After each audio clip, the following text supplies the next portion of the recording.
भारत के महान वीर अलाउद्दीन की कहानी के एपिसोड 21 में आप सभी विद्वानों का, श्रोताओं का और भक्तों का हार्दिक स्वागत और अभिनंदन करता हूं।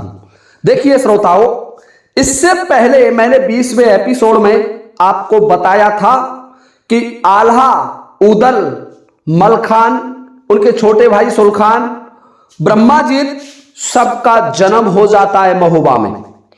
और उनके जो प्रशिक्षण का काम है, उनको युद्ध विद्या सिखा रहे हैं उनके महान प्रशिक्षक ताला सैयद ने उन्हें युद्ध विद्या के लिए तैयार किया। धीरे धीरे उनको तैयार कर रहे हैं और वो बड़े हो रहे हैं। अब देखिए, मैं आपका ध्यान एक बार फिर दिल्ली के सिंहासन की ओर लिए चलता हूं। दिल्ली पर वास्तविकता में अनंगपाल तोमर राज्य किया करते थे। अनंगपाल तोमर के दो पुत्रियां थी, जिनमें से एक पृथ्वीराज चौहान की माता थी, जो महाराज सोमेश्वर की पत्नी थी, और दूसरी कन्नौज नरेश महाराज जयचंद की माता थी। तो जयचंद और पृथ्वीराज दोनों मौसेरे भाई थे। दोनों की माताएं बहन बहन थी। देखिए श्रोताओं, एक बात और भी बताना चाहूंगा कि राजा परमाल की एक बहन थी और जिसका नाम था तिलका, और उस तिलका का विवाह राजा परमाल ने जयचंद के छोटे भाई रतिभान के साथ कर दिया था, और जिसके गर्भ से वीर लाखन का जन्म हुआ था। ये इनके आपसी संबंध थे उस समय की। अब दिल्ली के सिंहासन पर महाराज अनंगपाल तोमर थे, जो धीरे धीरे वृद्ध हो रहे थे। उनकी आयु लगातार गिर रही थी और उनके कोई पुत्र तो था ही नहीं, कन्या ही कन्या थी। इसलिए राजा अनंगपाल तोमर मन में विचार करने लगे कि अब मुझे यह सत्ता किसी योग्य के लिए हस्तांतरित कर देनी चाहिए, क्योंकि मैं अब शासन चला नहीं सकता।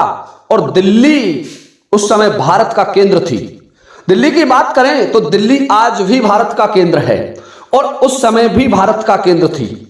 द्वापर युग में भी भारत का केंद्र थी, जब हस्तिनापुर और इंद्रप्रस्थ नामों से जानी जाती थी। तो दिल्ली इस भारत देश का दिल है, और धरती का कलह जितना भी हुआ वो इस दिल्ली के ऊपर आकर के हुआ। यही दिल्ली की गद्दी, जिसमें बड़े बड़े वीरों को अपने प्राणों से हाथ धोना पड़ा, और उसी दिल्ली की गद्दी पर अनंगपाल तोमर विचार कर रहे हैं। उसके पास दो विकल्प थे, एक तो कन्नौज नरेश जयचंद और दूसरे शामर नरेश महाराज पृथ्वीराज चौहान। पृथ्वीराज चौहान की आयु धीरे धीरे बढ़ रही थी, वो भी बड़े हो रहे थे, और उधर दिल्ली नरेश थे, उनकी आयु वृद्ध होती चली जा रही थी। एक बार शहाबुद्दीन मोहम्मद गौरी, जो कि गजनी का एक सरदार था, इस्लाम धर्म को मानने वाला मुस्लिम था, और उसने दिल्ली की तरफ कूच किया अपनी सेना को लेकर के। तब तक दिल्ली पृथ्वीराज चौहान के अधीन में नहीं थी। दिल्ली पर अनंगपाल तोमर का राज्य था। अनंगपाल तोमर बड़े शक्तिशाली योद्धा थे। रणभूमि में उनका कोई मुकाबला नहीं था, परंतु दिल्ली की गद्दी को सूनी छोड़ करके उनके पास वीर योद्धा नहीं थे। वो रणभूमि में प्रस्थान करना नहीं चाहते थे। तो उनके यहां पृथ्वीराज चौहान, उनका नाना था, वहां रहा करते थे। तो पृथ्वीराज चौहान को अनंगपाल तोमर अपना युवराज घोषित कर देते हैं, दिल्ली के सिंहासन का उत्तराधिकारी घोषित कर देते हैं। देखिए श्रोताओं, कई किंवदंतियां भी यह जुड़ी हुई है कि अनंगपाल तोमर ने कुछ समय के लिए ही पृथ्वीराज चौहान को दिल्ली का सिंहासन दिया था, जबकि ऐसा नहीं है। अनंगपाल तोमर ने पृथ्वीराज चौहान को अपना उत्तराधिकारी नियुक्त कर दिया। दिल्ली का जो सिंहासन था उसको दे दिया पृथ्वीराज चौहान को, और जब पृथ्वीराज चौहान उत्तराधिकारी बन गया दिल्ली का, तो स्वाभाविक था महाराज जयचंद के सीने में कटार का लगना।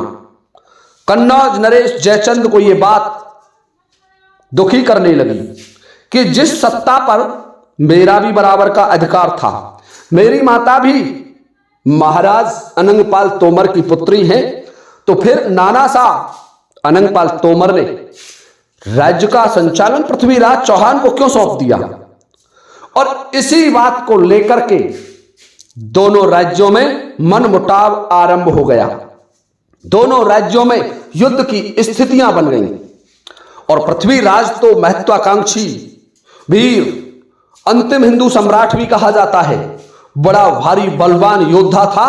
और जब दिल्ली की सत्ता पृथ्वीराज के हाथ में आ गई तो फिर पृथ्वीराज को रोक पाना संभव नहीं था। पृथ्वीराज चौहान ने सत्ता हाथ में आते ही दिल्ली की शक्ति को बढ़ाना आरंभ कर दिया और जो शहाबुद्दीन मोहम्मद गौरी था उसको पराजित किया। देखिए श्रोताओं, दो युद्ध तो मुख्य हैं, उन युद्धों को छोड़ दीजिए। 1192 और 91 वाले जो तराइन के मैदान में हुए थे, उससे पहले भी दिल्ली पर शहाबुद्दीन मोहम्मद गौरी ने आक्रमण किया था और उस आक्रमण में पृथ्वीराज चौहान ने शहाबुद्दीन मोहम्मद गौरी को बुरे तरीके से पीटा था। शहाबुद्दीन मोहम्मद गौरी पृथ्वीराज चौहान से पराजय के बाद दिल्ली की तरफ नजर उठा करके भी नहीं देखता है और वापस लौट जाता है गजनी। मोहम्मद गौरी तो गजनी लौट गया और पृथ्वीराज चौहान दिल्ली का सम्राट बन गया।